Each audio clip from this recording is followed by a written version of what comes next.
Bienvenidos. Es para ILSI Mesoamérica y su Comité de Nutrición y Tecnología de Alimentos, una alegría contar con su participación en este tercer seminario que sobre bienestar hemos estado organizando desde hace 2 meses y que hoy tiene como eje central el tema de la alimentación y le denominamos el día de hoy Comer para Bienestar. Ese es el nombre de nuestro seminario del día de hoy. Quisiéramos recordarles que tenemos un seminario cada mes y que les ha llegado a sus correos la invitación para que se registren a cada uno de ellos y que puedan pues acceder a esta información tan importante en cada uno de los temas. El siguiente tiene que ver con actividad física, el que sigue con microbioma y así sucesivamente. Y queremos que hoy pues tomemos nota todos, tal vez los que no se han registrado, para que se registren en los siguientes seminarios del año, porque además vamos a terminar con uno muy interesante sobre cómo voy a proponer mis metas para el año 2022 con el fin de bienestar. El día de hoy tenemos una agenda muy bonita, donde realmente hemos logrado consolidar la participación de 3 expertas en los temas que se van a tratar hoy. La doctora Georgina Gómez, la doctora Elija Chávez Rodríguez y la doctora Sara Esther Valdés van a estar con nosotros. Quisiera, y voy a presentárselas una vez que sea el inicio de sus presentaciones, de sus conferencias.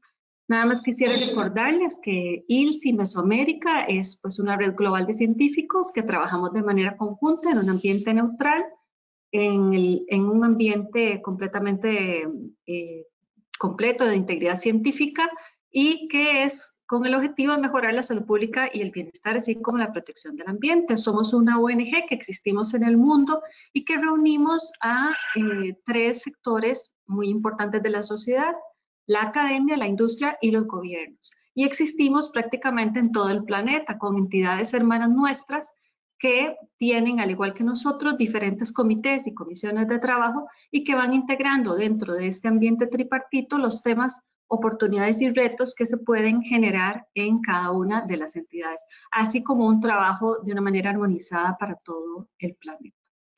De manera muy importante y también por respeto a los expertos que nos acompañan hoy, pues siempre hacemos una declaración de exención de responsabilidad y que las opiniones, de manera que las opiniones de las personas que nos brindan hoy sus conocimientos y sus experiencias son las de ellas como presentadoras y expertos científicos y no reflejan de ninguna manera las del instituto. No lo hacen en nombre de ILSI. Y además, pues por supuesto, tienen y han tenido pues total libertad para preparar su conferencia.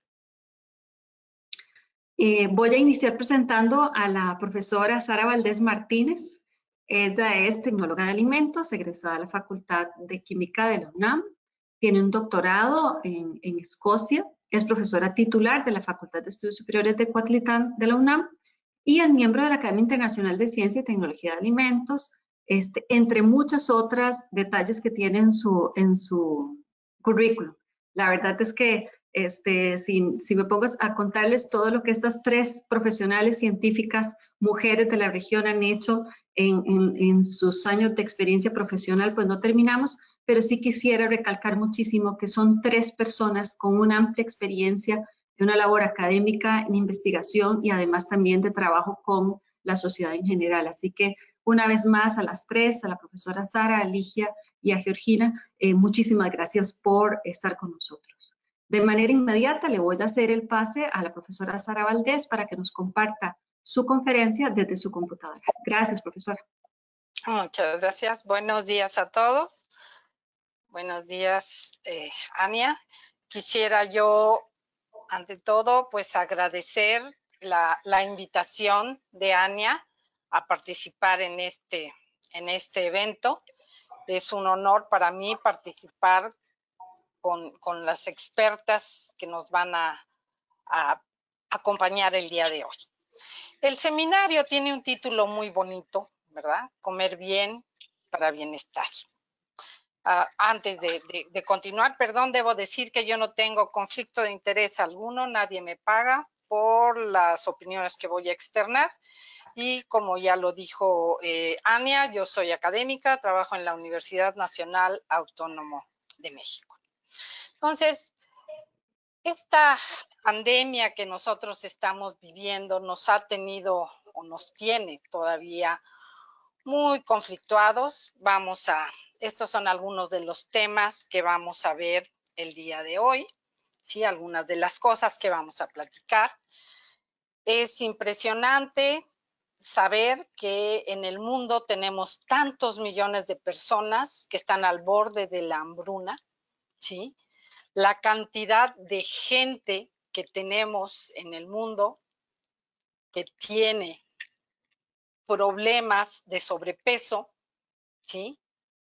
La cantidad de personas que tienen hambre y por otro lado tenemos el problema de tener gente con hambre y con sobrepeso. Esta situación es complicada para nosotros, a ver, ¿ok? Tenemos 2.000 millones de personas con problemas de desnutrición en el mundo, se espera para el 2050, 9.700 millones de personas. De estas, 11% de la población tiene hambre y tenemos el sobrepeso, que es muy serio, 41 millones en niños menores de 5 años y 340 entre 5 y 19 años. Eso es una situación muy seria. Evidentemente, estos números son los que están proyectados, pero esta pandemia nos puede haber cambiado todo. Tenemos al momento cerca de 4 millones de muertos en el mundo. La situación en Latinoamérica es bastante seria, ¿sí? Sabemos cuántos enfermos hay, cuántas pérdidas hemos tenido. Esto nos tiene como personas, como consumidores, nos tiene por demás nervioso. Como resultado de esta pandemia y de la cuarentena, ha habido una afección terriblemente fuerte sobre el lado emocional del hombre, lo que ha provocado cambios en nuestro comportamiento y en nuestro pensamiento.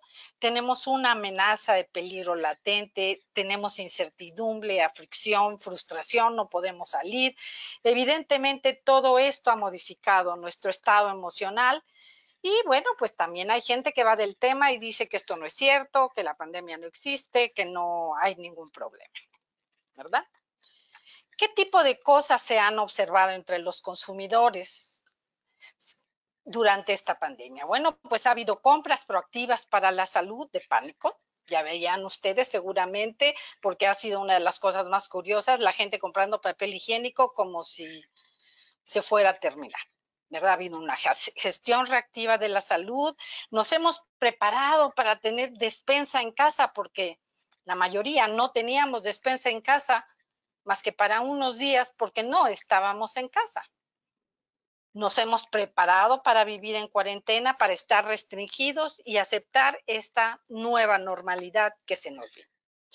Tenemos a unos consumidores, o somos todos consumidores, faltos de información, faltos de educación, muy preocupados por el medio ambiente, informados por expertos, y me encanta ponerlo entre comillas porque me gustaría saber qué tan expertos son, porque nunca dan, mucha de la gente no da las fuentes de respaldo científico de las palabras que están mencionando. Entonces tenemos a un consumidor fuertemente influenciado por los medios. A lo largo de los últimos 100 años, hemos visto cambios radicales en la sociedad.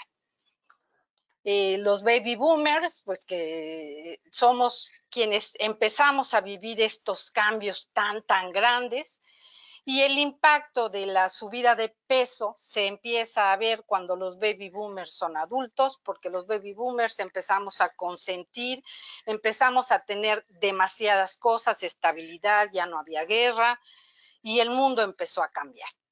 Cambian los roles de la mujer en el hogar, de la familia como tal, pero el rol de la mamá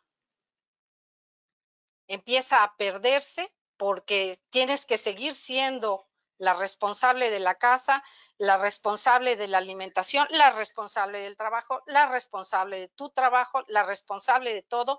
Y esto empieza, siento yo, a crearnos una serie de problemas porque no hubo un balance que apenas empieza a darse y todavía no es muy claro. Pero estos cambios son los que vinieron aunados a este aumento de peso. Toda la vida se nos dice que para tener una vida sana debemos controlar nuestra dieta, nuestro peso, hacer ejercicio, no fumar, consumir alcohol moderadamente, descansar, mantenernos comunicados socialmente, lo cual en estos últimos fechas ha sido un tanto cuanto complicado.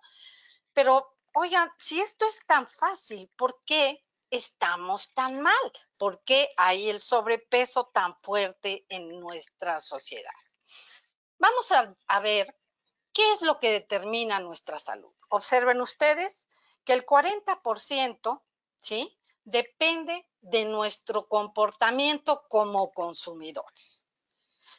El 20% de nuestro medio ambiente, el 10% de cómo cuidamos nuestra salud. Entonces, el 70% depende de nosotros como individuos. Eso es importante. ¿Qué pasa si nosotros no cuidamos nuestra salud el día de hoy?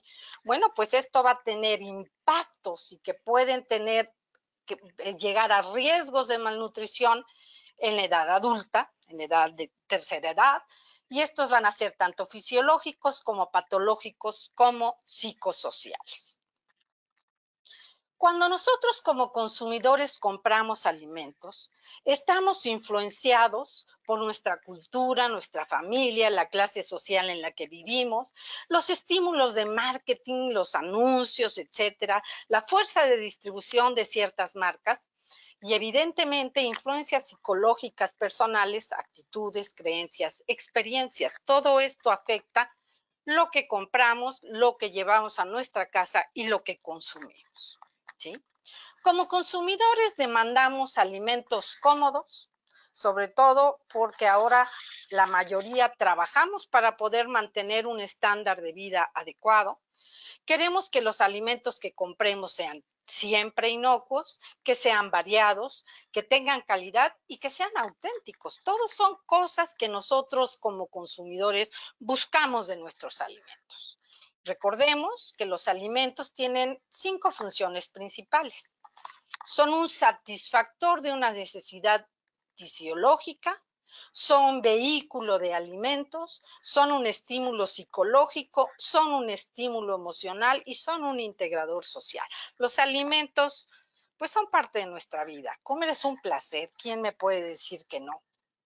Reduce el estrés, reduce la ansiedad, es un satisfactor. Hijos, la comida, ay, la comida nos evoca muchas cosas, memorias de la niñez. A veces comemos algo que hacía mucho que no comíamos y nos lleva al momento. Nos lleva a una Navidad o nos lleva a la comida con algún ser querido, a muchos momentos afectivos y en algunas ocasiones también a rechazo por situaciones adversas de cierto tipo de comida, pero por lo general los alimentos están relacionados con calidez, seguridad, tranquilidad y afección. ¿Por qué? Ay, pues el primer vínculo que tuvimos con los alimentos es nuestra madre, ¿verdad? Nos dan amor y seguridad. Vamos, es cumpleaños de alguien, le vamos a dar un regalo, le llevamos chocolates, le llevamos, se siente mal, lo consolamos, le damos alimento. Entonces relacionamos mucho con amor y seguridad los alimentos y por eso comemos de más. Y cuando queremos comer, cuando estamos muy ansiosos, queremos algo con azúcar o con grasa, según, o combinadito, ¿verdad? Según de qué lado cojeamos nosotros, ¿verdad? Tener una dieta balanceada y una dieta sana es muy bueno. Si yo tengo una buena dieta, me siento bien. Curiosamente, si tengo una mala dieta, esta puede conducirme hasta depresión. Es importante tener una dieta balanceada, eso nos lo repiten, y come bien, pero ¿qué es lo que tengo que comer? ¿Por qué no puedo comer lo que debo comer? Voy al médico y él me dice que tengo que consumir alimentos variados, sanos, consumir cereales integrales, comer más frutas, reducir la ingesta de colesterol, de azúcar, de sal. Dios mío, ya me estoy empezando a preocupar, me está quitando todo lo que le da sabor a la vida, que le baje al estrés, que no tome, que haga ejercicio. Bueno, estoy enfermo, ¿qué hago? Pues le voy a tener que hacer caso.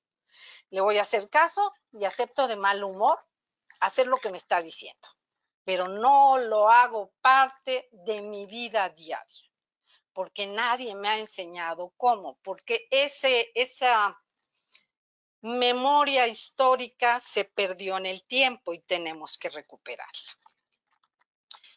Todos los países pues tienen sus guías alimentarias. Aquí les pongo algunas de las que me encontré en Latinoamérica.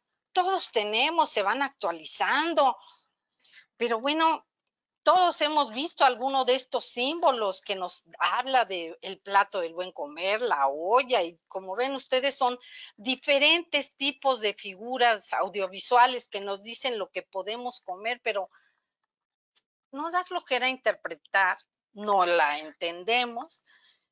Entonces, ¿qué debemos hacer? ¿Qué es lo que tenemos que hacer? Bueno, primero tenemos que entender que hay un vínculo muy complejo entre la comida, que nos da los satisfactores, las emociones, el sobrepeso, la obesidad y la falta de conciencia sobre lo que estamos consumiendo y lo que debemos o no debemos consumir. Es muy fácil decir, bueno, mañana, pero el mañana es hoy, porque de nuestro comportamiento el día de hoy dependerá la salud que tengamos el día de mañana. Todo es causa-efecto.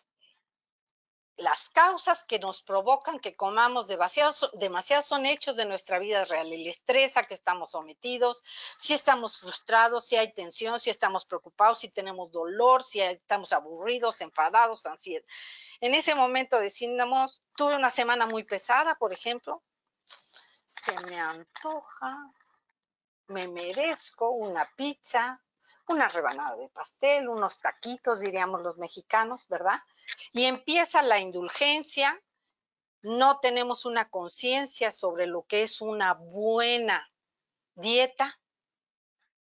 ¿Y cuál es el efecto? Pues sobrepeso, obesidad, diabetes, presión alta, enfermedades cardiovasculares, todo es causa-efecto. Nosotros empezamos a controlar lo que comemos, controlaremos los otros extremos. ¿Cómo sé, por ejemplo, si estoy comiendo por estrés? Pues no es hora de comer y de repente tengo hambre.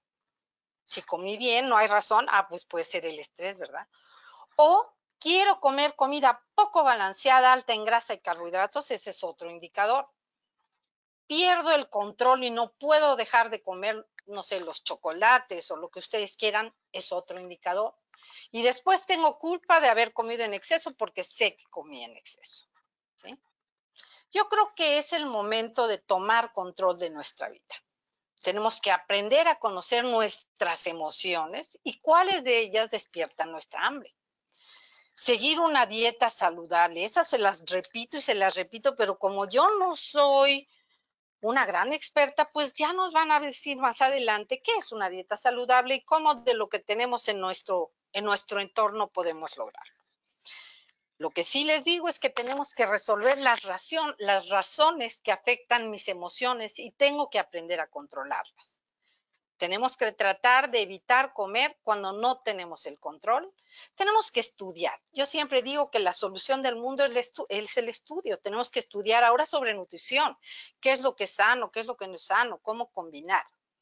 Ahora, si definitivamente no puedo controlarme, bueno, tengo que aceptar que tengo un problema y entonces debo pedir ayuda.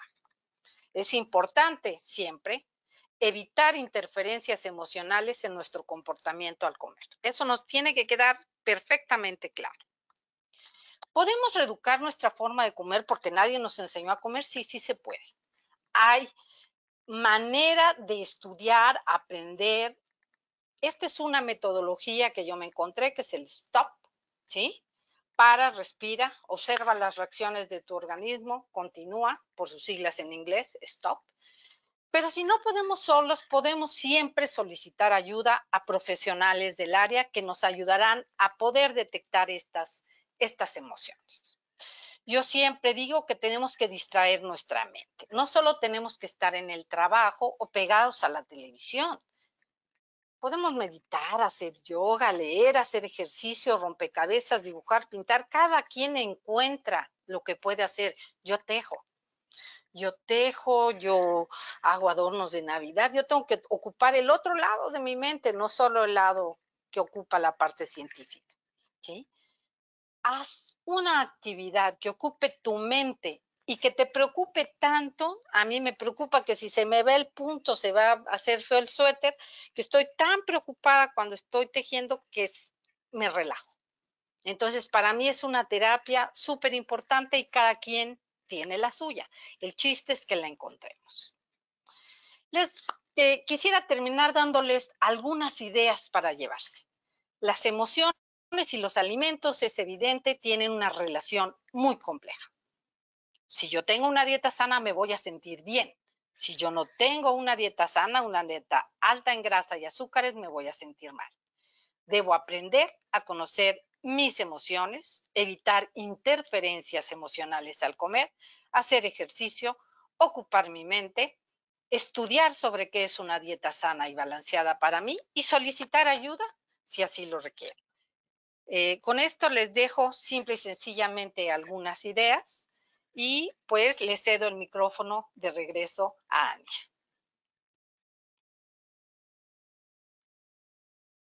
Muchas gracias, profesora Sara. Tengo que agradecerle muchísimo el hecho de que nos haya llevado por este viaje y realmente reconocer la importancia que tienen las emociones sobre la forma en la que me alimento. Muchísimas gracias. Quisiera recordarle a todas las personas que participan hoy que pueden anotar sus preguntas en el chat de preguntas que pueden encontrar en el panel de control que tienen en sus computadoras.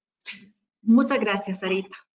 Vamos a darle la bienvenida de inmediato a la profesora Georgina Gómez. Ella es nutricionista de primera formación, tiene una maestría en ciencias biomédicas, un doctorado en ciencias también de la Universidad de Costa Rica. Es profesora catedrática del Departamento de Bioquímica de la Escuela de Medicina de la Universidad de Costa Rica y coordinadora del Estudio Latinoamericano de Nutrición y Salud, especialmente para Costa Rica. Y además de que participa en muchos estudios o proyectos de investigación asociados al área de la nutrición, la obesidad y los micronutrientes. Pues también figura como autora en múltiples publicaciones, tanto en revistas nacionales como internacionales. Así que de inmediato le vamos a dar el pase a la profesora Georgina y muchísimas gracias, profesora, por estar con nosotros el día de hoy. Con mucho gusto, más bien agradezco la invitación a participar el día de hoy. ¿Están bien, verdad? ¿Me están viendo? No vemos su pantalla. Sí, ya, perfecto. Profesor, adelante. Sí. Sí, bueno, yo les quiero hoy, después de esta charla tan bonita de la doctora Sara, qué deberíamos comer. Entonces yo les voy a contar qué es lo que estamos comiendo, ¿verdad? Ya sabemos y si nos acercamos a las recomendaciones y a las guías que aparecen para varios países, les voy a contar qué fue lo que nosotros encontramos en este estudio que se llama Consumo de los principales grupos de alimentos en América Latina, que salió publicado en el 2019. Este estudio lo realizamos en el marco del Estudio Latinoamericano de Nutrición y Salud, que les voy a contar más adelante. Entonces, ¿cuáles fueron los objetivos de este análisis? Principalmente era tener datos actualizados sobre cuáles son los grupos de alimentos que estamos consumiendo, que se relacionan tanto de manera positiva como de manera negativa con el riesgo de enfermedades crónicas no transmisibles. Y esto basado en la evidencia científica de mucha literatura que ya hay publicada hasta el momento. El segundo objetivo fue determinar si el consumo de esos grupos presentaba algunas diferencias por país, por sexo, por grupo de edad o por nivel socioeconómico, y cuánto este consumo se adapta o se apega a las recomendaciones que se han hecho por medio de organismos internacionales reconocidos. Entonces, nosotros trabajamos con una muestra de 9.218 individuos con edades entre 15 y 65 años que participaron en el latinoamericano de nutrición y salud. Este es un estudio en el que participan 8 países de América Latina: Costa Rica, Venezuela, Colombia, Ecuador, Perú, Brasil, Chile y Argentina.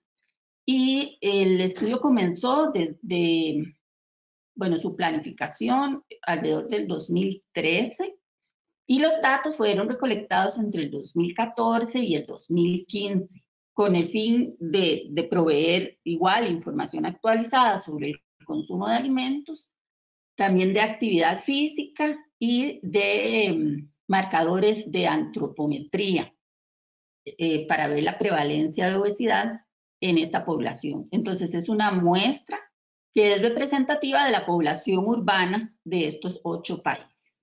El detalle del estudio está en esta publicación por si lo quieren revisar, pero al final de la presentación les voy a dejar el link de la página de LANCS, donde pueden encontrar más de 25 publicaciones que hemos hecho hasta el momento. También algunas de estas publicaciones las pueden encontrar en la página de ILSI. Bueno, ¿qué hicimos nosotros? Tomamos esta muestra representativa de más de 9.000 personas, de las cuales ligeramente más de la mitad son mujeres, y las dividimos en 4 grupos de edad, donde el que tiene más personas es el grupo de adultos jóvenes entre 20 y 34 años.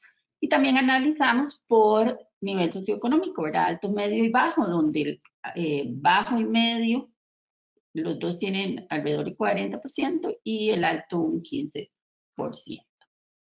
Entonces, analizamos el consumo de alimentos en estas personas a través de 2 recordatorios de 24 horas que se hicieron en días no consecutivos. Y el recordatorio de 24 horas lo que le pregunta a la persona qué consumió el día antes de la entrevista. Pero se utilizó esta metodología de pasos múltiples que permite que no se le olvide, o sea, tratar de que la persona recuerde todo lo que consumió de forma detallada. Entonces, primero se hace una lista de todo lo que él menciona, después se revisa con alimentos frecuentemente olvidados, por ejemplo, algunas frutas o confites, chicles, que de pronto se nos pueden olvidar. Luego asignamos el tiempo de comida, si ese era su desayuno, a qué hora lo consumió, si lo consumió dentro o fuera de la casa, y la cantidad de alimento consumido se evaluó utilizando medidas caseras. En algunos casos llevábamos balanzas para medir si había quedado alguna porción parecida, o se utilizaron fotos, álbumes con fotos que fueron hechos para cada uno de los países, o anterior al estudio, o algunos se hicieron propiamente para este estudio. Luego se hacía una revisión final y estos datos se pasan a gramos o mililitros en el caso de las bebidas, y se analizaron con un programa que es elaborado por la Universidad de Minnesota, donde se procesa y nos da toda la cantidad de calorías, proteínas, grasas, carbohidratos, micronutrientes que la persona consumió. Nosotros al hacer esta evaluación encontramos una gran cantidad de alimentos muy diferentes en cada uno de los países, ¿verdad? Esto demuestra la riqueza de la cultura en América Latina y de la disponibilidad de alimentos tan diferentes y tan ricos que tenemos. Como la base de datos que utilizamos es una base de datos que tiene la composición de alimentos, digamos que la base para este programa es la del USDA. Nosotros hicimos previamente una estandarización con los alimentos propios de nosotros para poder tratar que fueran lo más representativo posible. Esa estandarización también está publicada en este artículo que les pongo por acá.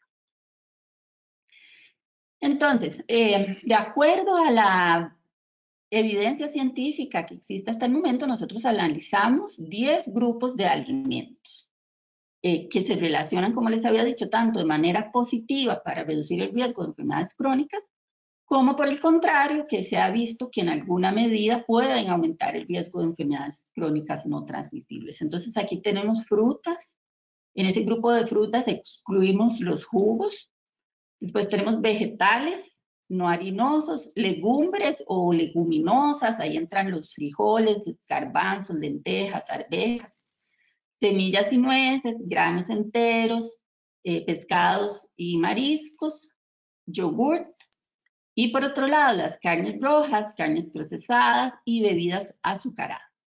En el caso de las bebidas azucaradas, hicimos un análisis separado. Las bebidas que están listas para tomar, que son, digamos, les llamamos también bebidas comerciales que compramos embotelladas o empacadas. Y las bebidas caseras, que ahí tenemos todo lo que digamos, nosotros en Costa Rica llamamos frescos, pero cualquier bebida que se haga con fruta, con azúcar, y también el café, el té, mate, a los que se les agrega azúcar en la casa. Este consumo de estos grupos de alimentos nosotros los comparamos, como vamos a ver ahora, por diferentes recomendaciones o recomendaciones de diferentes autores, y vamos a ver tanto se acercan nuestro consumo a esas recomendaciones, tanto para alimentos saludables, como lo teníamos en la otra diapositiva, como para alimentos que vamos a llamar no saludables, y ahí tendríamos las carnes rojas, las carnes procesadas y las bebidas, que tal vez no se ha establecido un rango óptimo de consumo, pero que sí tratamos de que su consumo sea lo más bajo posible. Entonces, estas son los resultados. Por ejemplo, en el grupo de frutas, la recomendación es de que al menos consumamos 200 gramos por día. Y el promedio de consumo en el estudio Lancet en los 8 países fue de 75 gramos. Si siquiera llegamos a la mitad de la recomendación. Siendo Perú el país que tuvo un promedio más alto, Venezuela un promedio más bajo. Sin embargo, podemos observar que la mitad de los participantes reportó haber consumido fruta. En el caso de los vegetales, también el promedio se queda muy por debajo. Ecuador fue el que presentó el promedio más alto y Colombia el promedio más bajo. Un 93% de los participantes reportó haber consumido vegetales, sin embargo, no en suficiente cantidad como para cubrir la recomendación. En el caso de las leguminosas, Costa Rica es el país que logra un porcentaje que alcanza a la recomendación, y Argentina apenas en promedio se consumen 4 gramos de leguminosas por día. Esto fue reportado por el 60% de los participantes. En el caso de las nueces y semillas, un 8% reportó su consumo, está bien por debajo también de la recomendación. Colombia el que más consumió y Venezuela el que menos consumió. Y en los cereales integrales, a pesar de que Costa Rica sale un poquito mejor que los otros países, el consumo está muy por debajo de la recomendación y el porcentaje de personas que lo consumen también es bastante bajo. Y lo mismo pasa para el pescado, que se queda muy por debajo de la recomendación, siendo Ecuador el que más consume y Argentina el que menos consume. Y yogur también, ¿verdad? Se queda muy por debajo de la recomendación. Entonces, nada más que viéramos aquí los grupos de alimentos que son reportados por más del 50% de los entrevistados son el de frutas, el de vegetales y el de leguminosas. Sin embargo, a pesar que podríamos decir que muchas personas consumen estos grupos, el consumo es insuficiente para llegar a la recomendación. Mientras que estos otros grupos, como por ejemplo el pescado, el yogur y las semillas son reportados por un porcentaje muy bajo.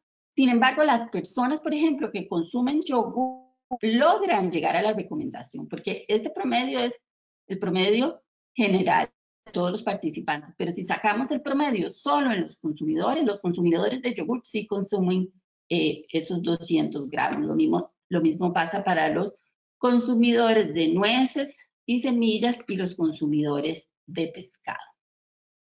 Ahora bien, ¿qué porcentaje de la población cumple con la recomendación? Si lo vemos en este gráfico, es realmente preocupante. En el grupo de las leguminosas, solo el 13% cubre la recomendación. El de frutos vegetales, solo el 7.2%. Y así, o sea, los porcentajes son sumamente bajos. Entonces, de consumos para alimentos saludables, o alimentos que se relacionan con una menor riesgo de enfermedades crónicas, muy por debajo de la recomendación, ¿verdad? Estamos debiendo en esa parte. Ahora, si vemos las diferencias de acuerdo al sexo o al nivel socioeconómico o al grupo de edad, vemos que las mujeres son las que consumen más frutas, igual que las personas de mayor edad y las que tienen mayor poder adquisitivo. En muchos otros grupos, como estos que tenemos por acá, los que más consumen son los hombres, pero esto es un poco de esperar, porque los hombres consumen mayor cantidad de alimentos. Los vegetales en las personas de mayor edad y de mayor nivel socioeconómico. El pescado es más consumido por los adultos jóvenes, lo mismo que el yogur por las personas más jóvenes. Y no encontramos diferencias para los cereales integrales. Y en el caso de los alimentos que aumentarían el riesgo de enfermedades crónicas, por ejemplo, tenemos que el consumo promedio de procesadas fue de 59 gramos y son reportadas por el 50% de las personas. Las carnes son reportadas por el 73% y las bebidas azucaradas por el 70%, las comerciales y 83% las caseras. Digamos que estos grupos que más bien habrían el riesgo de enfermedades crónicas son reportados por una gran cantidad de personas y el consumo es realmente elevado. Por ejemplo, lo que se recomienda, carnes rojas son 100 gramos por semana y estamos consumiendo en promedio 118 gramos por día. Lo mismo que tratamos de que el consumo de bebidas azucaradas sea lo más bajo posible y tenemos un promedio de 60 gramos para las bebidas comunes y de 530 gramos para las bebidas caseras, porque de azúcar al café, al té, al mate y a los con fruta también es bastante elevada. Entonces, nada más para terminar, o sea, yo quiero que el mensaje que vemos de esta presentación, este es un panorama que se presentó, o que los datos los tomamos hace más de 5 años. Entonces, imaginamos que para este momento, con todo lo que se ha presentado con la pandemia, probablemente estamos peor, ¿verdad? No, esto no va a haber mejorado. Y tenemos que de alguna forma tratar de optimizar ese consumo de frutas, de vegetales que tenemos disponibles y que además nos están dando micronutrientes que ya en otros estudios hemos visto que en la población americana están bastante deficientes, principalmente el calcio, la vitamina D, la vitamina E, por ejemplo. Entonces, de alguna forma, tratar a los grupos donde vemos que más les hace falta, o a la población en general, porque todos estamos bastante deficientes en el consumo de frutas, vegetales y leguminosas. Y tratar de alguna manera de disminuir el consumo de estos alimentos que podrían estar aumentando el riesgo de enfermedades crónicas, puesto que son los que se consumen con más frecuencia y en mayor cantidad. Bueno, aquí les dejo mi correo por si tienen alguna duda o quieren escribirme, y esta es la dirección de la página del estudio ELAN. Y me quedo por aquí por si tienen alguna duda más adelante. Muchas gracias, profesora Georgina, por por este panorama tan amplio. Ya en este momento tenemos, a partir de la presentación de la profesora Sara, el bosquejo de cómo funciona nuestra mente con respecto a la alimentación. Ahora usted nos enmarca en los datos, que es lo que sucede realmente en nuestra comunidad latinoamericana, sabiendo que la pandemia, por supuesto, ha venido más bien a favorecer un impacto negativo. Y bueno, ahora nuestra siguiente presentadora es la doctora Ligia Chávez, que va a estar con nosotros el día de hoy. La doctora Ligia Chávez es licenciada en nutrición de la Universidad de Costa Rica, es máster en estudios de psicología grupal, tiene una maestría en salud integral y movimiento humano de la Universidad Nacional, es especialista en nutrición deportiva, tiene un doctorado en educación, tiene más de 25 años de experiencia en la nutrición clínica y deportiva en su consultorio, tiene una amplia participación en seminarios y actividades académicas y además es una comunicadora. La doctora Ligia Chávez se ha dedicado por muchos años a trabajar en comunicación, en radio, en televisión, tiene muchísimo contacto con la vida de las personas en el mundo real, como digo yo, así que ella conoce muy bien las razones por las cuales y también cómo motivar a la gente a lograr este objetivo de comer para bienestar. Así que, doctora Ligia, voy a hacerle el pase para que de ahora en adelante usted nos comparta su presentación y una vez más, muchas gracias por estar con nosotros. Bueno, muchas gracias.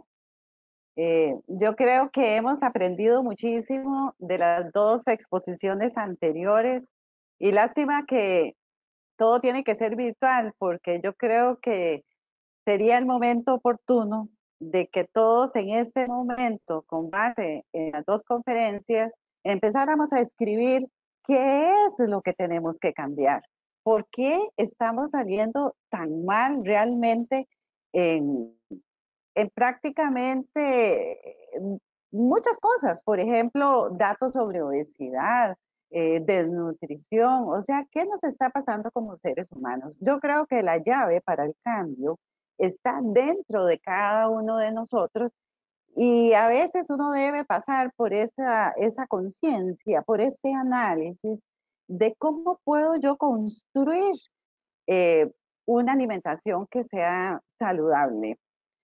Y yo espero que esta ponencia sea precisamente como para hacernos reflexionar, porque ya la doctora Gómez y la doctora Sara nos dijeron qué nos está pasando. Entonces, empecemos a construir cosas que sean maravillosas.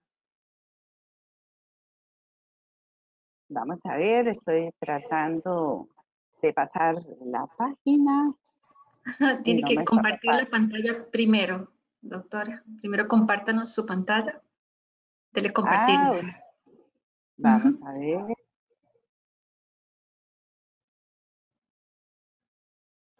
Si quiere le voy a reenviar el comando un segundo.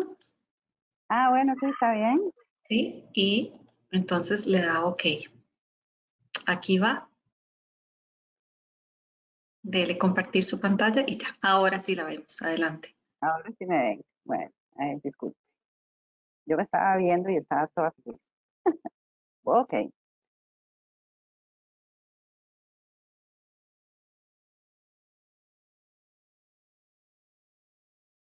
Bueno, como les decía, ahora no puedo pasarla, Ania. Nada más dele clic sobre la pantalla suya, doctora, sobre su PowerPoint. Vamos a ver. Dele clic ahí. Ahora sí, ya. Ok, gracias. Bueno.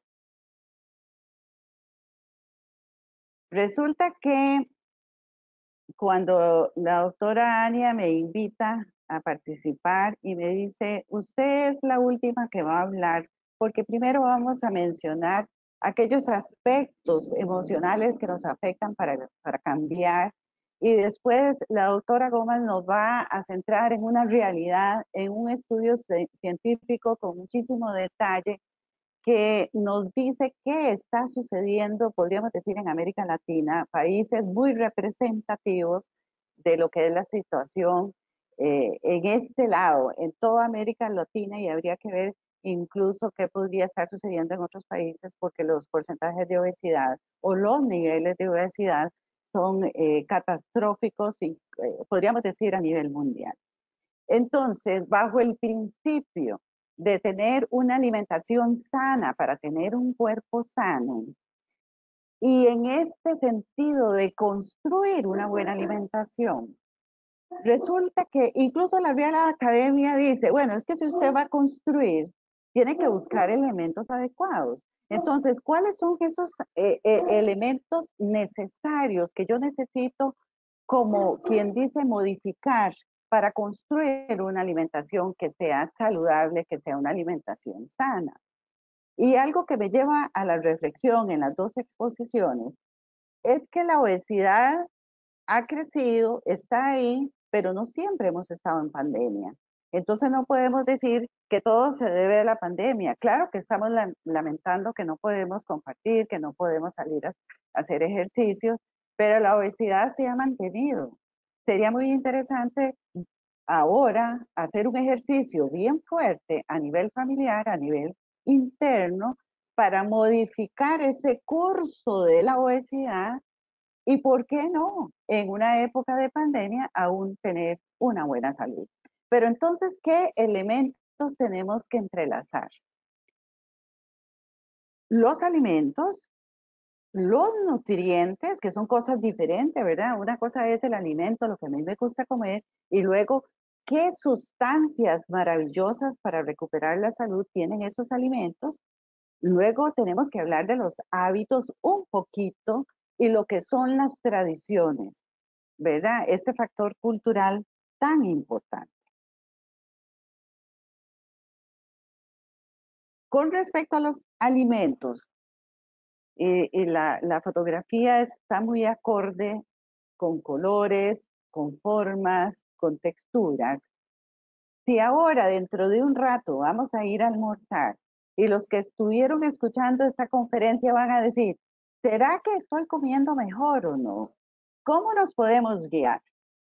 Pues bien, los alimentos tienen que ser de variadas formas y texturas. O sea, no podemos consumir todo estripado, o molido o licuado, sino que tenemos que aprovechar de los alimentos sus estructuras, sus formas, y de esta manera poder favorecer a un paladar que sin necesidad de repetir o comer demasiado, nos podamos sentir a gusto. Otro principio fundamental, de muchos colores. Si ustedes tienen el plato servido y ustedes dicen, bueno, solo 2 colores tengo, ¿verdad? Como alguna persona cuando pasa por una barra de servicio y tienen una ensalada muy sabrosa con muchas hojas verdes y muchos alimentos y dice, deme solo tomate. O a mí me da solo tal cosa. Entonces, lo que tenemos que hacer es llevar al plato muchos colores. Otro tema importante es que los alimentos sean de buena calidad. En general, podríamos decir que todos los alimentos que vienen de la naturaleza vienen de buena calidad. En este procesamiento, en este manejo que le damos al alimento, podríamos hacer que la calidad se pierda. Pero bueno, eso es una tarea que tenemos que hacer. Luego, que sean fáciles de almacenar y de preparar. Cuando yo trato de hacer una receta o inventar un plato o algo, tengo que saber cuáles son los ingredientes. Y si no sé nada de nutrición, que es lo que muchas veces nos pasa, porque cuando uno va a un mercado a comprar, las frutas no tienen etiqueta nutricional, ¿verdad? Sino que los alimentos se ven ahí con sus colores y en su estado natural. Nosotros tenemos que escoger de variados colores, porque no va a salir la fruta a decir, hey, lléveme a mí, que yo soy alta en vitamina C, lléveme a mí, que yo tengo muchos carotenos y actúo en los procesos inflamatorios y voy a proteger más en COVID o en una recuperación de un COVID. ¿Verdad? Los alimentos no pueden hablarnos, pero nosotros sí podemos llegar y seleccionar una variedad de alimentos de muchos colores, con muchas características, con muchas formas. Y también este tema me parece sumamente importante. no solamente almacenar y preparar, porque al final uno termina comiéndose las cosas. O sea, si usted está preparando una comida que es muy exquisita, es decir, muy rica, muy sabrosa, y tiene una zanahoria, usted puede comer mordiscos de zanahoria o mordiscos de apio o algún vegetal para no empezar a comer y comer y como comerse 2 platos. O sea, uno sabe como ser humano que tiene que buscar técnicas que le hagan sentirse bien y no necesariamente estar comiendo de manera compulsiva. Pero este punto a mí me llama poderosamente la atención. A todos ustedes que están escuchando estas conferencias, los invito a revisar el nivel de desperdicio a la hora de comer. O sea, usted puede preparar unos vegetales riquísimos y terminaron en el basurero. Puede ir a comprar todas las ensaladas y las cosas riquísimas y se pusieron aún en refrigeración, que la refrigeración es una de las mejores técnicas de conservación de alimentos. Pero resulta que mañana la hago, tengo pereza, lo que sea, y se fue perdiendo y se fue perdiendo. El desperdicio es tal que algunos han calculado que podríamos darle a todos esos desnutridos una mejor calidad de vida si no desperdiciáramos los alimentos. Esa es una tarea permanente. Y yo los invito a los que están haciendo conciencia que ahora que van a almorzar o van a comer, cuando se sirvan o está toda la barra de autoservicio, sírvase los alimentos crudos de primero. Intente traer a un plato solo las hojas, todos los vegetales que son crudos y termine de comérselos. Hasta que termine puede pasar a comerse lo caliente, que generalmente es más apetitosa, y así le podemos dar al cerebro un poco de capacidad para poder regular la cantidad de lo que sí. Bueno, les decía que los alimentos tienen adentro nutrientes. Y ahora escuchamos a una experta decirnos que tenemos deficiencia en calcio, que tenemos deficiencia en vitamina E, ¿verdad? Que tenemos deficiencia en vitamina E, o sea, D, E, calcio. También vimos que hay deficiencia en consumo de fibra, que la gente está comiendo muy poquito yogur, que tiene mucho que ver con regenerar el intestino y todo lo que se tiene que ver con la parte inmune. O sea, nuestra alimentación realmente ha reflejado que no estamos comiendo muy sano. Entonces, vamos a tener que ser muy selectivos, ¿verdad? O sea, como muy cuidadosos al decidir qué alimento voy a invitar a mi mesa. Por ejemplo, yo le puedo decir a la leche o al calcio o al yogur o al pescado, usted es invitado a la mesa. Al huevo, por ejemplo, con todas sus propiedades nutricionales, usted es invitado a la mesa. Pero no podemos decirle a la ensalada, usted hoy no va a venir porque vamos a comer únicamente solo proteínas o vamos a comer solo carbohidratos.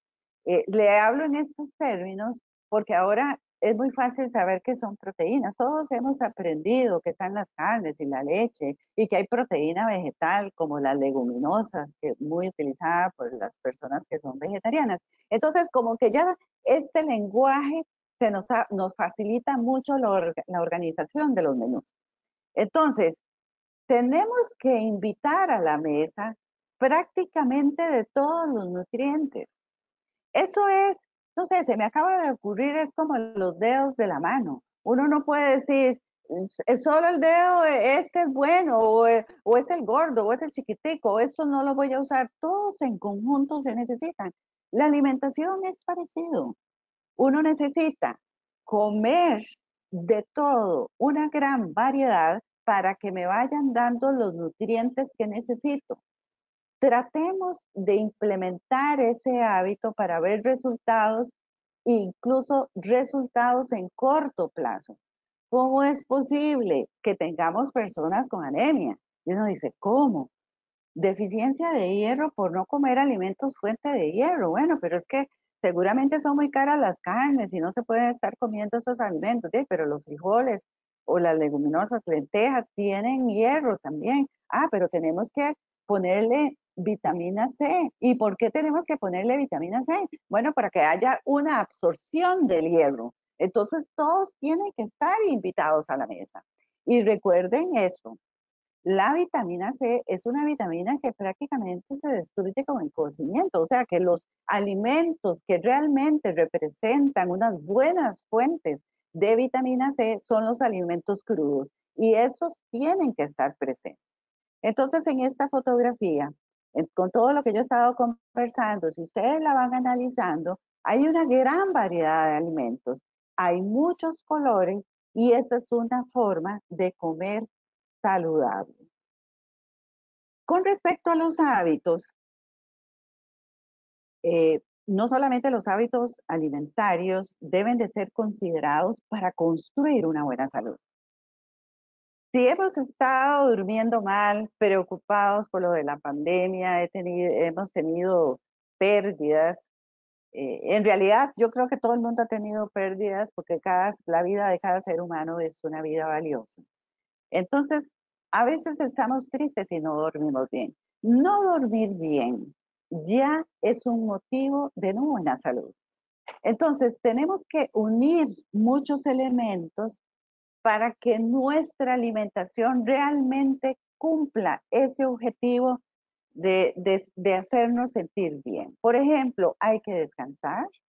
El descanso es fundamental, sobre todo las personas que realizan ejercicio. Algunos dicen, no, pero usted viene de caminar y resulta que se acostó y entonces ya de nada le sirvió. No, no, todo lo contrario.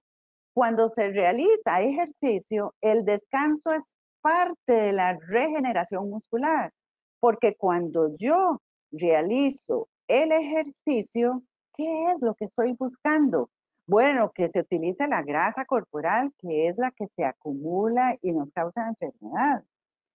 Que mis músculos se fortalezcan. O sea, que yo me sienta bien, emocionalmente bien, que yo me pueda estirar, mover, realmente encontrarme conmigo misma. Entonces, el ejercicio, y voy a aprovechar para mencionarlo, porque estaba hablando del descanso, pero en realidad, el ejercicio saludable, ¿cuál es? Aquel que me haga sentir bien y respirar bien. Si nosotros unimos esas dos cosas, no nos vamos a lesionar, vamos a querer hacer el ejercicio de una manera más seguida.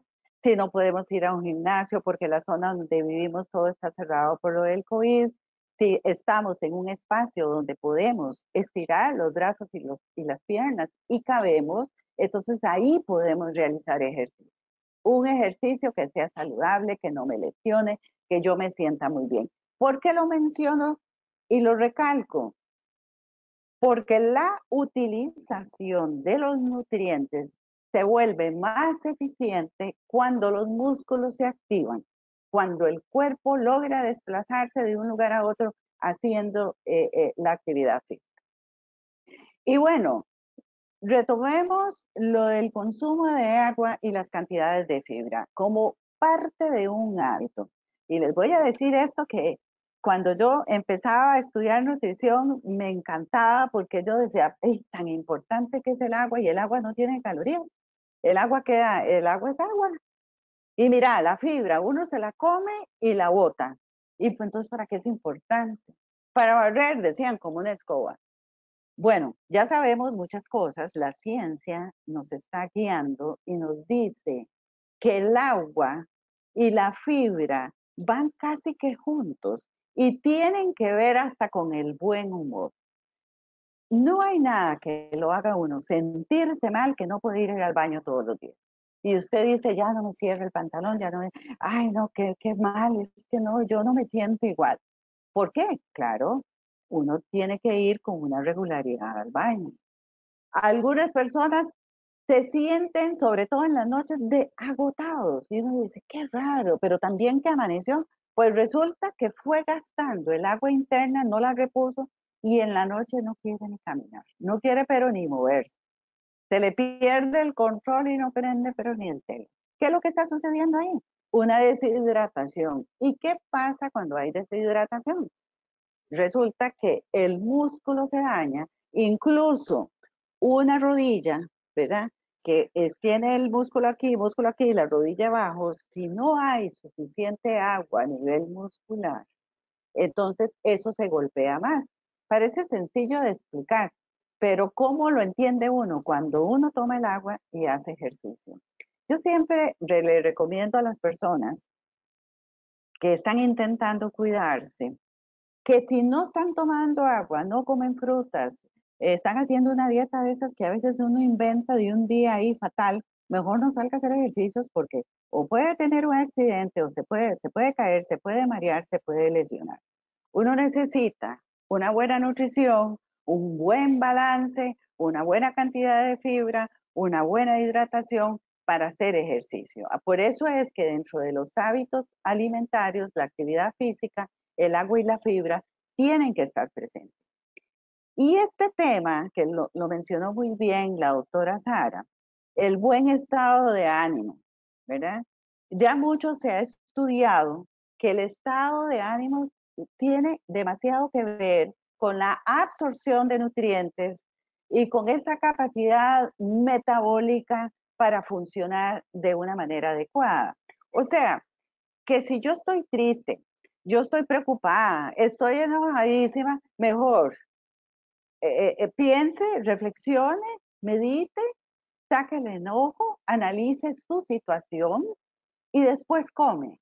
No podemos hacer esas cosas mezcladas, porque la capacidad de absorber el nutriente tiene mucho que ver con el gusto que yo tenga, con eso que se ha dicho hoy, ese placer a la hora de comer. Claro que la nutrición va a ser diferente si yo soy una persona que estoy contenta conmigo, que puedo canalizar el enojo. Ahora hay mucho enojo y nos estamos poniendo a prueba con esto de la pandemia, cómo reconciliarnos con una circunstancia que nos está haciendo tan difícil. Pues entonces, buena agua, buena fibra y un ejercicio saludable, porque ya se sabe que incluso el uso de medicamentos antidepresivos disminuye enormemente cuando las personas logran hacer un ejercicio de una manera rutinaria y que sea saludable. Y ya casi para concluir, no podía dejar este tema por fuera, porque las tradiciones tienen que ver y nos tocan con algo sumamente profundo. Nosotros no nacimos así de la nada y entonces estamos aprendiendo a comer, no tenemos historia, eso no es cierto. Tenemos algo ancestral de hábitos, algo que nos ubica mucho con la tierra donde nacemos. Por eso ese principio de coma lo que su tierra produce. Si usted se va a ver América Latina, Mesoamérica, con todos sus hábitos, qué cosechan, qué producen, todos esos alimentos que se producen son aptos para el consumo de las personas que ahí habitan. Entonces, cuando yo intercambio alimentos de un país a otro, mejoro enormemente la alimentación. Esto me recuerda hace muchos años cuando las familias practicaban el trueque y eso es algo que se ha acostumbrado prácticamente a nivel mundial. ¿Qué significa eso? Y yo creo que a muchos muchachos que ya viven solos les sucede. Bueno, voy a preparar algo y me falta un huevo. Y entonces voy donde la vecina y le digo, ¿usted tiene? Bueno, se lo intercambio, aquí tengo unos bananos que compré muchos y se me van a poner mal. Usted, y podemos hacer, eso es una manera jocosa de explicarlo, pero realmente el trueque es la máxima utilización de los alimentos para evitar el desperdicio y poder enriquecer las recetas. Entonces, en las tradiciones, y esta fotografía me gusta muchísimo porque esta es una comida mexicana con muchos colores, con muchos nutrientes, muchas mezclas. Esto mejora la absorción del hierro, son fuentes de ácido fólico. O sea, aquí hay un montón, una riqueza de nutrientes maravillosa. Y yo sé que si pudiéramos tener fotografías de todos los países, podríamos decir, es que no es justo que no estemos bien teniendo esta riqueza natural, ¿verdad? o sea, se cultiva, nuestras tierras tienen esos productos. Entonces, con respecto a las tradiciones, para fortalecer esta construcción de una vida saludable, de una alimentación sana, tenemos que buscar recetas. Yo invitaría a todos los que están escuchando esta conferencia que le pregunten a algún compañero que si tiene una receta que utilice X alimento que usted quiera comer. O si hay una persona de otra nacionalidad, ¿verdad? Que a veces sucede que entre todos, por ejemplo en Costa Rica, que hay uno que es colombiano, otro guatemalteco, otro salvadoreño, otro nicaragüense, y que uno le puede decir, hey, ¿puedes darme una receta que hacía su abuela o que se consume actualmente para tratar de utilizarla, de aplicarla y de mejorar mi alimentación? O sea, nosotros tenemos muchos secretos, solo nos falta compartirlo. Podemos hacer redes de cómo comer mejor. Así como cuando ponemos fotos y estamos paseando y, en las redes sociales, Facebook, Twitter, todo, y uno pone cosas muy bonitas, podemos empezar a rescatar hábitos alimentarios que sean saludables, mejorar nuestra imagen, la parte visual sobre una comida sana. Eso vamos a tener que hacerlo porque nosotros mismos también, como profesionales en la salud, necesitamos estar bien motivados para comer saludable. Entonces, esa recomendación, compartamos recetas, es fantástica. Utilizar la cultura. Podríamos decir que los alimentos y las mismas recetas están enraizadas ahí con la cultura, con los hábitos, con la forma de cocinar, de mezclar. A veces uno dice, ¿será que le puedo poner el ajo primero o le pongo la cebolla? Hasta esos secretos son importantes para enmarcar un sabor regional, un sabor característico. Eso es como cuando uno dice, me encanta la comida que hace mi abuela y me encanta porque cocina muy rico, todo es natural, tiene buenos aromas y sobre todo porque me quiere mucho, lo hace con mucho cariño.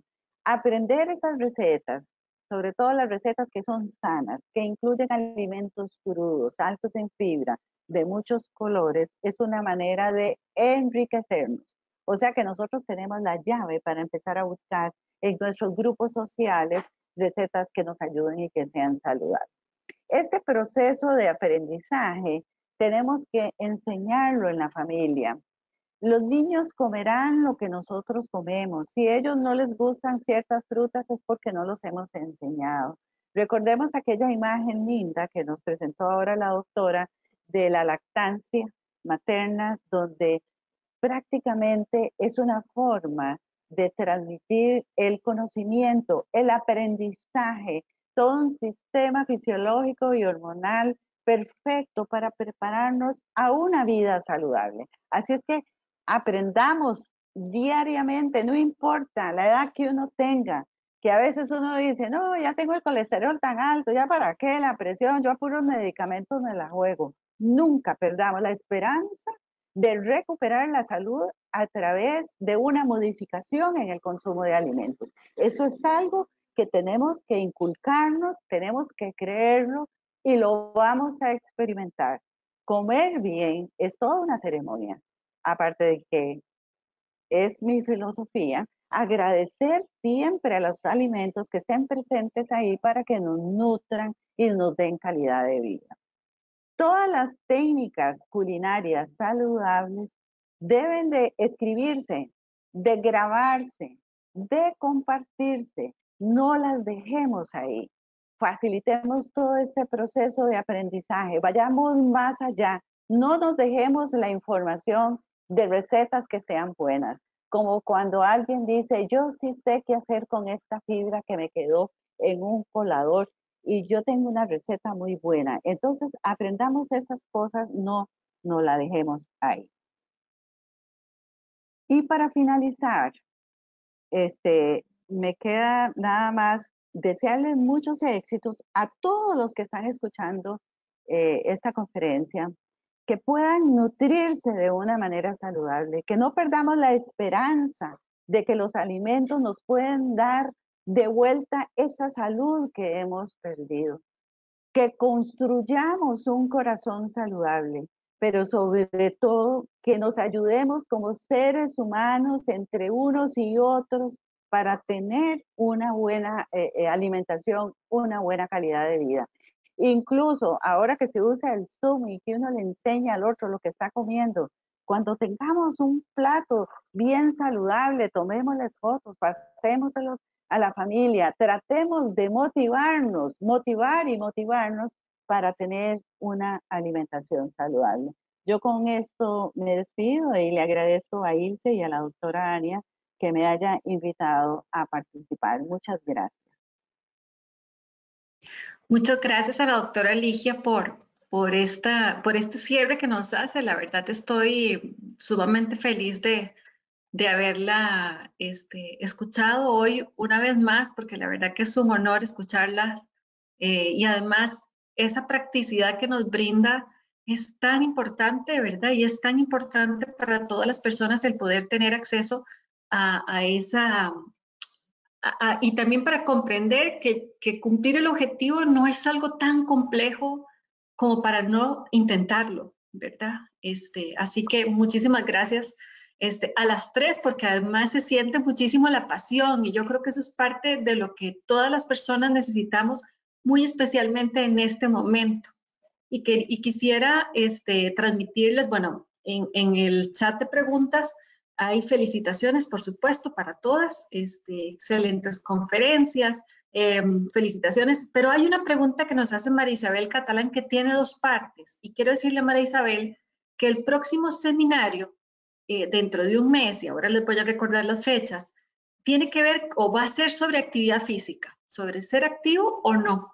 Y vamos a tener a un neurocientífico explicándonos cómo el ejercicio favorece o más bien tiene implicaciones sobre nuestro cerebro directamente, a un fisiólogo del ejercicio explicándonos toda la parte que tiene que ver con nuestro cuerpo, y luego vamos a tener a una especialista también en actividad física que nos va a decir cómo tener esas pausas activas que necesitamos, sobre todo cuando ahora que estamos en la casa trabajando y nos sentamos horas de horas y vemos pasar el tiempo y el tiempo. Esta Marisabel la primera parte es esa, y la otra parte es que ella nos dice que ahora que están mamá y papá trabajando en la casa, que todos comen más.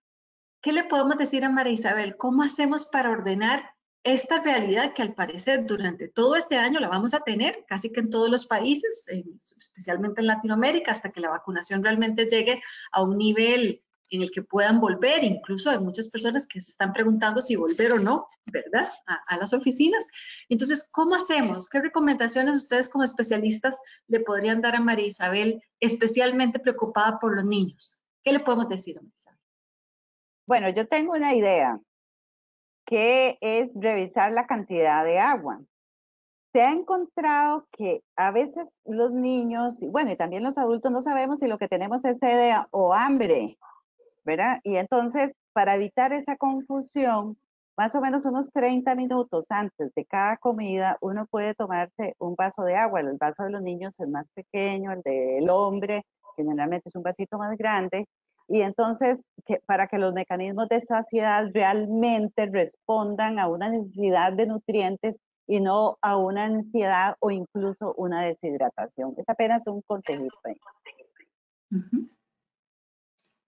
Bueno, también podría incluir vegetales, hacer la ensalada. Los niños no están muy habituados, sobre todo si los padres no comen ensalada, pero podrían sacarse unos 10 minutos antes, todos con las manos lavaditas. Ya ahora todas esas técnicas las conocemos muy bien. Entonces se puede poner a uno a picar el tomate, cosas con cuchillos que no tengan filos, si son pequeñitos, o a partir con la mano el pepino, uno se lo da a las rodajitas y que lo partan, y hacer una ensalada. Y si los niños les gusta jugar, pueden imaginarse los arbolitos de, por ejemplo, de brócoli y hacer como una cancha de fútbol o un jardín imaginario. Y tratar de ser muy creativos con los niños para que esa ensalada se coma de primero. Esa es una manera también de regular el consumo total de calorías, porque no significa que se va a comer solo ensalada, sino también después viene lo calientito. A mí me parece que una de las cosas que tendríamos que tener en cuenta es la planificación. el que nosotros podamos pensar que vamos a comer durante la semana e involucrar a los hijos en eso, a los niños pequeños que quieren comer, vamos a comprar al supermercado, vamos a escoger los alimentos y, como dice Ligia, involucrarlos también en la preparación, pero sobre todo planificar, porque si no planificamos, a veces llega la hora de hacer el almuerzo y hacemos lo que haya ahí, que tal vez no sería la mejor elección. Pero si tenemos presente y estamos conscientes de qué es lo que tenemos que comer, lo más importante es empezar desde las compras, ¿verdad? Del mercado, ir a la feria del agricultor y tener disponibles esos grupos de alimentos que queremos que se consuman más. Creo que lo que ya se mencionó lo debemos hacer y debemos trabajar en la casa en conjunto. No es la labor de la mamá, es la responsabilidad de todos los integrantes del hogar, porque estamos muy acostumbrados, sobre todo los latinos, ¿sí?, a que la mamá es la que hace todo. Y la mamá trabaja, y la mamá lava, y la mamá plancha, y la mamá llega un momento en que la mamá dice lo más fácil. Y ese es nuestro problema. Todos tenemos que poner nuestro granito de arena. Todos tenemos que trabajar y se predica con el ejemplo. Yo siempre lo pongo como un ejemplo porque estaba yo partiendo un día un melón, la cosa más deliciosa que se imaginen. Y cuando llega mi ahijado me dice, madrina, ¿qué es eso? Le dije, eso es melón, hijo. Yo no como eso. Ok, hijo, te voy a pedir un favor. Prueba un pedacito, uno. Si te gusta, te lo comes. Si no te gusta, no te lo comes. Dices que yo solo como uvas verdes. Ah, ok, mi amor, perfecto. Pruébala. Dice, qué rico. Ahora como melón y uvas. Entonces, si yo no te doy el alimento, si yo no te doy el vegetal, no lo conoces, lo vas a ver feo. ¿Sí? Entonces, hay que predicar con el ejemplo y hay que colaborar. Muchas gracias a las tres. Yo creo que son pues formas que todos debemos practicar en las casas y como bien dice María Isabel, pues donde hay niños es todavía más complejo, ¿verdad? Cuando la mamá pasa, ahora están ellos en clases por un lado, los papás trabajando, o sea, la complejidad es mucho mayor, ¿verdad? Antes incluso estaban en el colegio, tal vez se mandaba la merienda o en el colegio estaba todo dispuesto, ordenado, ¿verdad? O en los comedores escolares en el caso de Costa Rica, ahí se les daba pues su almuerzo, sus meriendas, y entonces se estaba un poco lejos de eso, pero lo importante es que bueno, que hay que verlo como una oportunidad. Definitivamente es una oportunidad para educar, como bien han dicho las tres, pues y sobre todo aquello de tener una relación sana emocionalmente con los alimentos, que fue de donde partió la profesora Sara, ¿verdad? El hecho de que realmente lo que yo como o dejo de comer tiene una relación con mis emociones y a partir de ahí viene una cascada de decisiones que nos llevan a hacer o no lo que es mejor para nosotros, ¿verdad? Así que muy bien, muchas gracias. Tengo otra pregunta que voy a hacérselas de María Amaya, que dice, ¿cuántos alimentos con edulcorantes se podrían tomar diario? Yo a María además le voy a comentar que tenemos en nuestro canal de ILSI unas jornadas que hicimos el año pasado que son 15 o 20 horas de capacitación sobre el tema de edulcorantes y que viene muy específico incluso en el caso de los niños. Entonces, pero si alguna de ustedes quiere comentarle a María cuál sería la cantidad máxima que se debería consumir y si no, lo dejamos para hacerle la respuesta y enviársela por correo a todo el grupo para que no quede la duda. Si alguna quiere contestar. Bueno, a mí me gusta más esperar, digamos, lo que dice la evidencia científica, pero de todas formas, como los niños se incorporan al grupo familiar y se supone que toda la familia come parecido, la recomendación para los niños, no sacándolos del contexto, sino del resto de la familia, es utilizar las bebidas azucaradas con edulcorantes. Me imagino que esa es la pregunta. El vasito que se toma la familia, que se lo tome el niño también. Si uno modera el consumo de líquidos, prácticamente modera todo. Casi no tiene que fijarse, porque si uno dice, bueno, vamos a almorzar, y se preparó el fresco con un edulcorante, un vasito cada uno. El problema es cuando yo me tomo los 6 vasos de agua con edulcorante. Entonces ahí es donde tenemos que empezar a ver que si me estoy pasando o no, pero dentro de una alimentación saludable, donde hay lácteos, que también son bebidas, pueden haber caldos, que son bebidas, está el café, que es una bebida, y si hay un fresquito que uno le pone un edulcorante, no debería de haber un problema. Hay que explicar un poquito el sentido común y no irse a los extremos, pero yo creo que sería bueno como un resumencito, doctora Ania, que nos pase sobre esta actualización. Yo creo que una de las cosas importantes que tenemos que entender es que no todo tiene que ser dulce. Nosotros podemos bajar gradualmente el dulzor de las cosas. O sea, yo me acostumbré a irle bajando al café y al té el azúcar y ahora no me lo den con azúcar porque no me lo puedo tomar. Yo puedo hacer un agua de fruta y con la fruta, con el dulzor de la fruta es suficiente, ¿sí? Pero si no podemos ir haciendo una disminución gradual.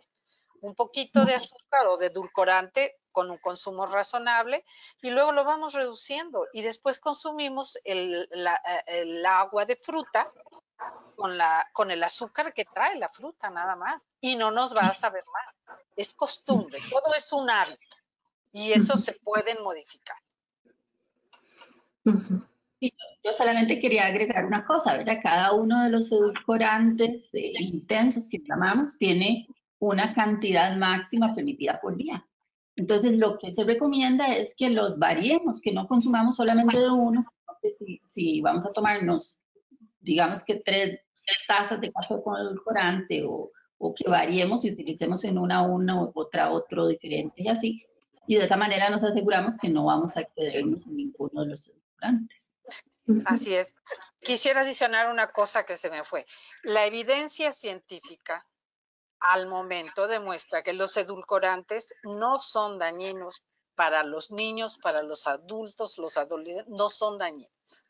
Pero en la dosis está el veneno, ¿no? Hasta el agua puede ser dañina. Muchas gracias a todas. Una última pregunta en respeto al tiempo de todas, especialmente de ustedes. Nos la hace Lucila Cisneros y dice que con respecto a los ácidos grasos esenciales como parte de los alimentos, ¿cómo conseguirlos? Si podríamos tal vez anotar esto, que siempre es una pregunta importante. ¿Alguien que quiera? Una cucharadita de aceite vegetal es suficiente de consumo al día para cubrir completamente el requerimiento nutrimental de ácidos grasos esenciales. Más que suficiente. Ok. Y bueno, hay una última. Dice que los jugos naturales traen azúcares naturales, que si esos que están bien para personas con diabetes. Tal vez Ligia, vos que atendés pacientes.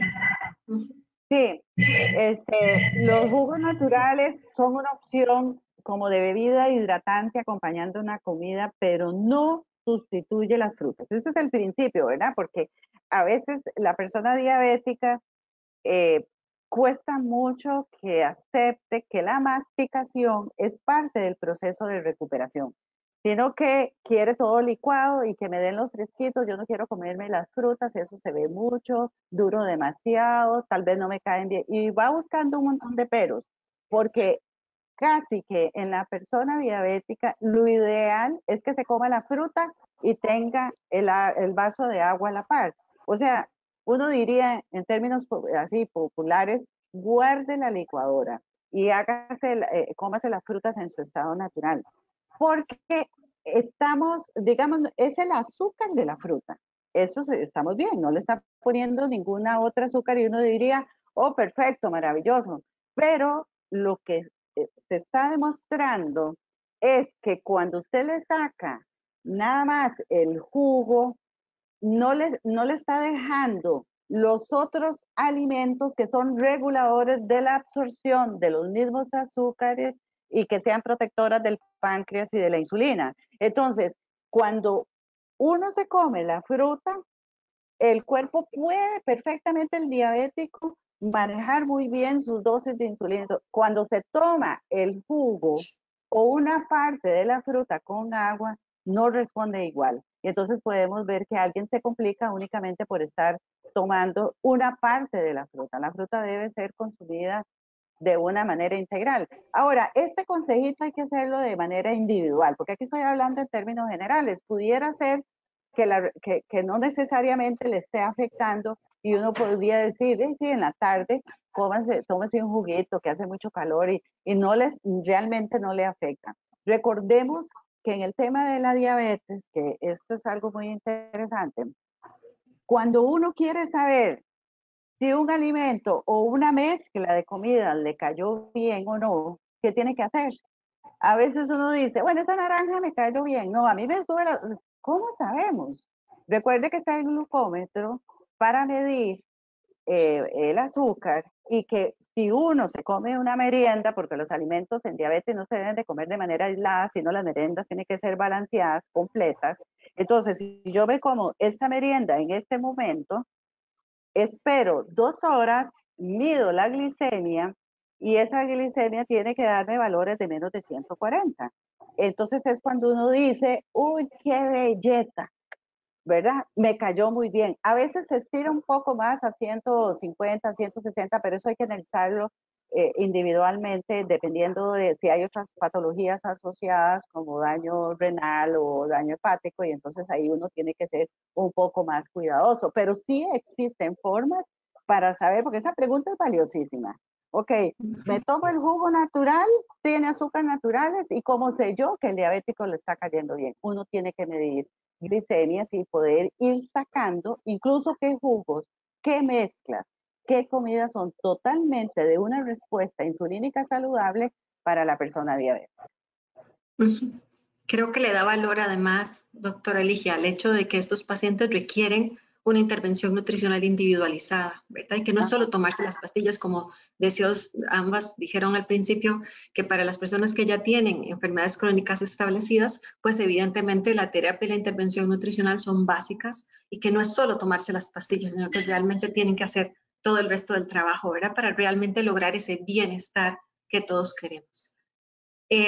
Bueno, no hay más preguntas. Muchas felicitaciones para todas, así que les paso la información. Quiero agradecer a todas las personas porque se mantuvieron más de 100 personas durante todo el seminario.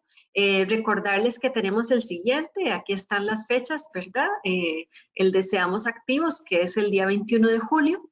Y que pueden, bueno, y así sucesivamente todas las otras fechas. Vean que, por ejemplo, vamos a tratar este tema que estaba hablando finalmente la doctora Ligia, y es que aún con la enfermedad crónica establecida, se debe buscar realmente el bienestar. Personas que tienen ya una enfermedad establecida no tienen que decir, yo no voy a ser una persona saludable, no voy a alcanzar el bienestar. No, sí se puede, claro que sí. Controlar la enfermedad y trabajar todos esos temas que están alrededor de esa condición de vida que se tiene es lo importante para lograrlo, y por eso sumamos esta temática dentro de esta serie de seminarios mensuales que estamos realizando. Así que si alguno tiene alguna duda sobre las fechas o de cómo registrarse, puede revisar nuestra página web. Ahí está toda la información para que pueda hacerlo hoy mismo y que nos acompañe en los siguientes seminarios. Una vez más, muchas gracias a todas las expertas el día de hoy. De verdad no tenemos cómo pues agradecerles. Estoy segura que el mensaje va a llegar más allá de las más de 100 personas que participaron durante todo el seminario, y bueno, les invitamos a todos a participar y estar atentos a nuestras publicaciones y a nuestras actividades el resto del mes y del año. Muchísimas gracias, que pasen un feliz día, una feliz tarde, y nos vemos. Mucha salud y alegrías y bendiciones para todos. Hasta luego.